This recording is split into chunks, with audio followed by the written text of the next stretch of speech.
കരുനാഗപ്പള്ളി തൊടിയൂർ ഗ്രാമപഞ്ചായത്തിലെ വലിയ തുറക്കടവ് ചേലക്കോട്ട് കുളങ്ങര റോഡ് നവീകരണത്തിന് തുക അനുവദിച്ചു. 20 ലക്ഷം രൂപയാണ് അനുവദിച്ചത്. ജില്ലാ പഞ്ചായത്ത് ക്ഷേമകാര്യ standing committee chairman Anil S Kalaili ഭാഗമാണ് ഇക്കാര്യം അറിയിച്ചത്. വർഷങ്ങളായി തകർന്നു കിടക്കുന്ന റോഡിന്റെ ശോച്യാവസ്ഥ പരിഹരിക്കണമെന്ന് പ്രദേശവാസികൾ നിരന്തരം ആവശ്യപ്പെട്ടിരുന്നു. തകർന്ന് ഗർത്തങ്ങൾ രൂപപ്പെട്ട റോഡിൽ മഴ പെയ്തതോടെ വെള്ളം കെട്ടിക്കിടക്കുകയാണ്.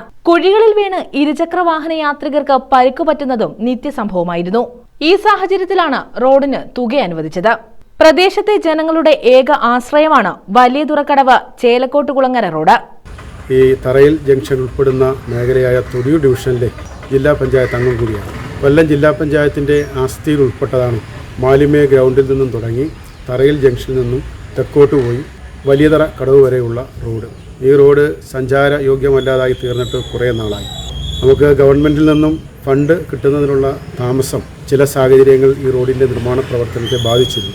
എങ്കിൽ പോലും 2025-26 സാമ്പത്തിക വാർഷിക പദ്ധതിയിൽ ഈ റോഡ് ഉൾപ്പെടുത്തി 20 ലക്ഷം രൂപ കൊല്ലം ജില്ലാ പഞ്ചായത്തിൻ്റെ പ്ലാൻ ഫണ്ടിൽ നിന്നാണ് ഈ റോഡിൻ്റെ പുനർനിർമ്മാണത്തിന് വേണ്ടി വക മാറ്റി വച്ചിട്ടുള്ളത്. പ്ലാൻ ഫണ്ട് എന്ന് പറയുമ്പോൾ സ്വാഭാവികമായും ഏതൊരു ജനപ്രതിനിധി ഉപയോഗിക്കുന്നത് പുതിയ കെട്ടിടങ്ങൾ, അതായത് അംഗനവാടിയോ സ്കൂൾ കെട്ടിടങ്ങളോ ആരോഗ്യ കേന്ദ്രങ്ങളോ ഒക്കെ നിർമ്മിക്കാനാണ്.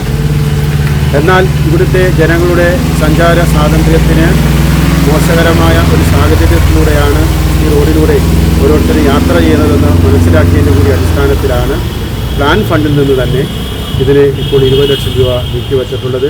2 ഘട്ടമായിട്ട് തന്നെ ഈ പൊളിഞ്ഞു കിടക്കുന്ന ഭാഗം ഉൾപ്പെടെ ഇളക്കി പുതിയ നിലയിൽ ചെയ്ത് സഞ്ചാരയോഗ്യമാക്കി തീർക്കുന്നതിന് വേണ്ടിയുള്ള നടപടികൾ ആരംഭിച്ചു കഴിഞ്ഞു.